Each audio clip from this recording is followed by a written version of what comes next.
Hi everyone, Anne-Marie here. And my board dilemma that I'm looking at is really something that's been impacted by COVID-19, the pandemic over the last couple of years, and that's around the decisions that need to be made around dividend payments to shareholders. So this is usually a really standard decision. It's pretty straightforward. There's processes in place. They've been in place for a long time, but it's been made much more complicated by the impact and the fallout of the pandemic and its repercussions on the global economy and on the health of businesses over the last couple of years. So in these sort of difficult times, the dividend decisions are not so straightforward. And I think there's a strain now between the shareholder-centric model where, based on agency theory, it's all about, of course, making profit for shareholders and returning cash to them in the form of dividends.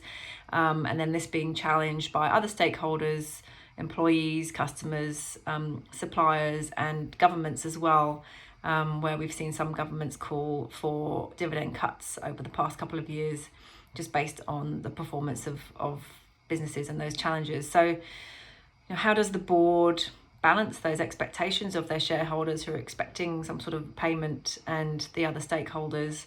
What does a dividend cut signal to the market? Does it impact share price? What does a dividend payout signal to the market and to other stakeholders? When you might have a situation where a company has had to make some employees redundant, but they're going ahead and they're still paying out dividends to shareholders when those people have lost their jobs.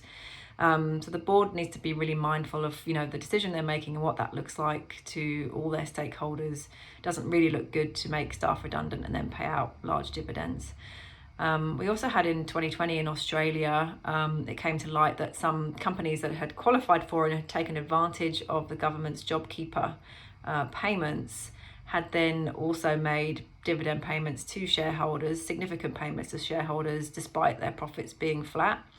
And there were some big brands in there too, Harvey Norman, Adairs, Nick Scali, and they'd paid millions in dividend payments and taken millions from the government. So I think these types of decisions really bring into question the culture of the organisation, the board's approach to business ethics and corporate social responsibility, whether they're acting as good corporate citizens or not. So what was once a straightforward decision has now become quite the dilemma for the board.